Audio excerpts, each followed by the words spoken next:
차갑게 식어버린 콘크리트 벽 사이로 기괴한 형광등 불빛만 깜박이고 있습니다. 2025년 2월 미국 휴스턴의 한 컨벤션 센터 안에서 전 세계 해운업계 관계자 수백 명이 숨을 죽이고 한 화면을 바라보고 있었습니다.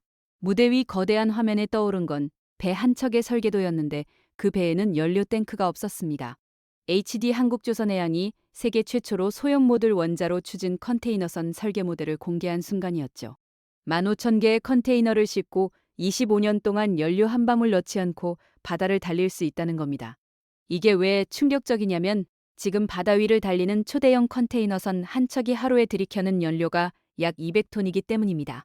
톤당 약 500달러로 계산하면 하루에 1억 3천만 원이 엔진 속으로 사라집니다. 부산에서 네덜란드 로테르담까지 편도 항해가 약 28일 걸리는데 편도 한 번에 37억 원입니다. 왕복이면 70억 원이 넘고 이게 배 한 척의 이야기입니다. 그런데 세계 최대 해운사 먼스크가 보유한 컨테이너선이 700척이 넘고 MSC는 800척이 넘습니다. 이런 배들이 매일 바다를 달리면서 전 세계 해운업이 쏟아붓는 연료비가 업계 원가의 40에서 60%를 차지한다는 사실 알고 계셨나요? 유가가 20%만 올라도 해운사 수익 구조 전체가 흔들리기 시작하죠. 여기에 더 무서운 게 있습니다. 2024년 1월부터 유럽연합이 해운업의 탄소 배출권 거래제를 적용하기 시작했고 2026년에는 검증된 배출량의 100%가 과세 대상이 됩니다. 지금 탄소 배출권 가격이 톤당 60에서 80유로인데 초대형 컨테이너선 한 척이 편도 항해에 뿜어내는 이산화탄소가 약 8천에서 10,000톤에 달합니다. 계산기를 두드려 보면 편도 한 번의 탄소 비용만 수억 원에서 60억 원 가까이 추가되는 셈이죠. 2030년이 되면 탄소 배출권 가격이 톤당 126에서 149유로까지 치솟을 거라는 전망이 나오고 있습니다. 국제해사기구는 2050년까지 해운업 탄소 순배출 제로를 선언했고 선박마다 A등급에서 E등급까지 탄소 직약도 점수를 매기기 시작했습니다. D등급이나 E등급을 3년 연속 받으면 그 배는 사실상 바다 위에 고철이 되는 겁니다. 그러면 방법이 뭘까요? 업계에서는 크게 4가지 대안이 거론되어 왔는데 하나씩 뜯어보면 전부 치명적인 한계를 안고 있습니다. 첫 번째 대안은 액화천연가스인데 기존 경유 대비 이산화탄소 배출을 20에서 25% 줄일 수 있다고 합니다. 이론적으로 가장 현실적인 대안처럼 보이죠. 그런데 액화천연가스는 여전히 화석연료이고 연소 과정에서 메탄이 새어나오면 오히려 온실 효과가 더 심해질 수 있어서 2050년 순배출 제로 기준을 절대 충족시킬 수 없습니다. 두 번째 대안인 메탄올은 재생에너지로 만들면 탄소 중립이 가능하다는 논리인데 현실은 전혀 다릅니다. 재생에너지 기반으로 생산되는 친환경 메탄올의 양은 전 세계 해운업이 필요로 하는 수요의 수백 분의 1 수준에 불과합니다. 세 번째 대안 암모니아는 연소할 때 이산화탄소를 배출하지 않는다는 장점이 있습니다. 하지만 암모니아는 맹독성 물질이고 연소 과정에서 질소산화물이라는 또 다른 오염물질을 뿜어내서 이산화탄소 문제를 질소산화물 문제로 바꿔버리는 꼴이 됩니다. 네 번째 대안 수소는 이론적으로 가장 깨끗합니다. 그런데 수소의 에너지 밀도는 경유의 약 4분의 1 수준이라서 같은 거리를 가려면 4배나 되는 공간에 연료를 채워야 합니다. 화물실을 자리에 연료를 채워야 하니 배를 띄우는 의미 자체가 사라지는 거죠. 그러니까 결론은 하나입니다. 연료를 바꾸는 게 아니라 연료라는 개념 자체를 없애버려야 한다는 겁니다. 그게 바로 원자력 추진입니다. 사실 원자력으로 배를 움직이는 건 새로운 기술이 아닙니다.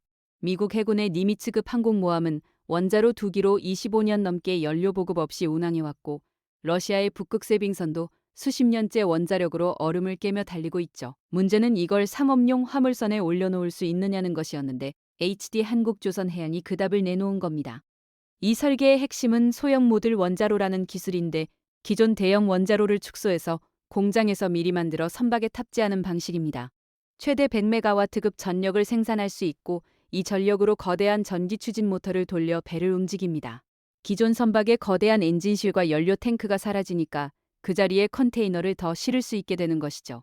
안전 문제는 어떻게 해결했을까요? 이 원자로는 수동형 안전체계를 채택해서 전원이 완전히 끊어져도 물리 법칙만으로 스스로 냉각됩니다.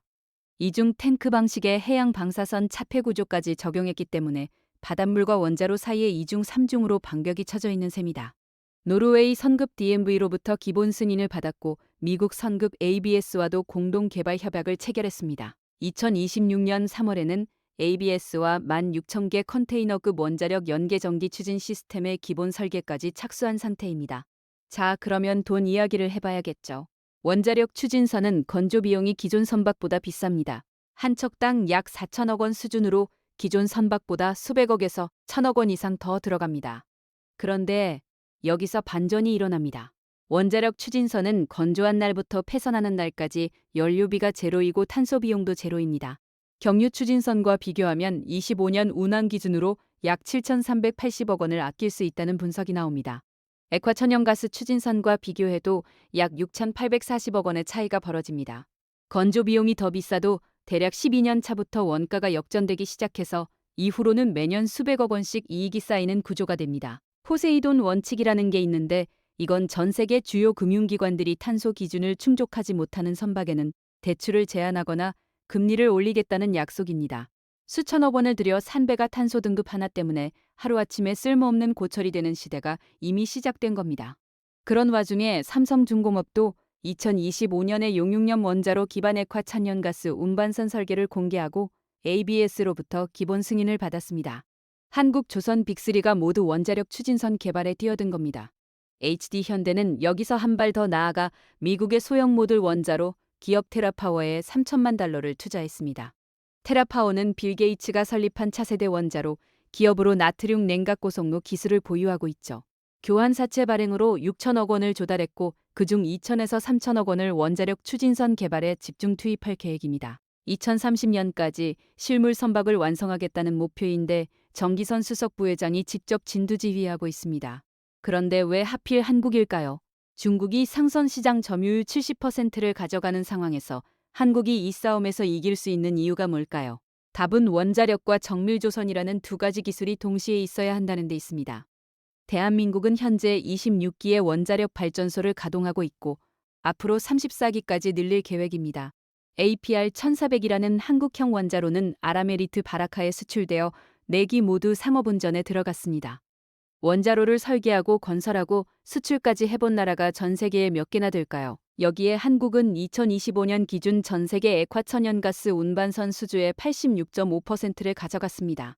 37척 중 32척을 한국이 수주한 건데 이건 단순한 점유율이 아니라 정밀 용접과 극저온 기술에서 한국을 대체할 나라가 없다는 뜻입니다.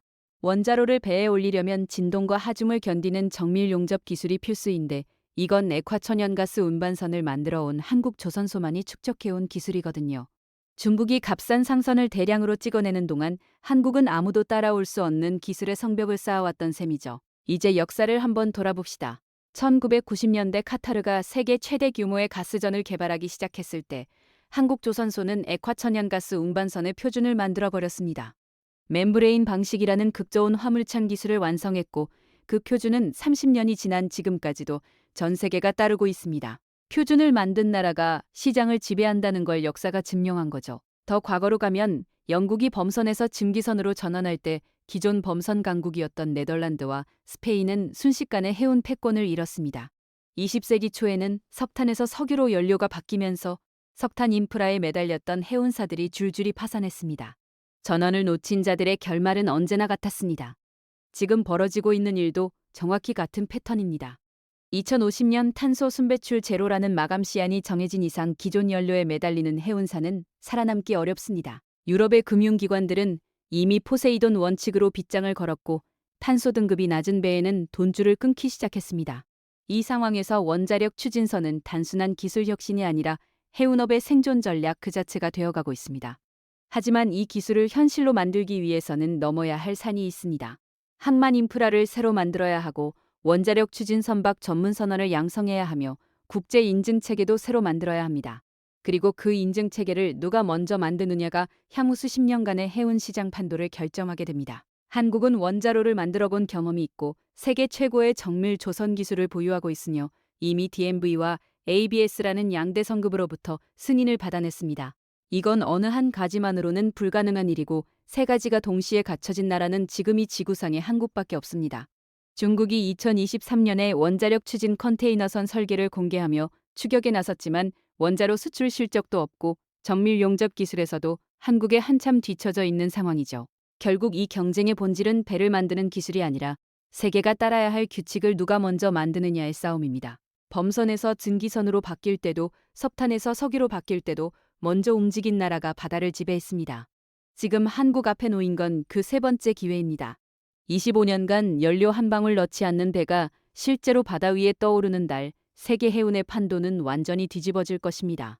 그리고 그 배의 설계도 위에 새겨진 이름은 대한민국이 될 가능성이 가장 높습니다. 다만 이 모든 건 지금 이 순간의 선택에 달려 있습니다. 기회의 문은 영원히 열려 있지 않으니까요. 이 영상이 흥미로우셨다면 구독과 좋아요 부탁드립니다.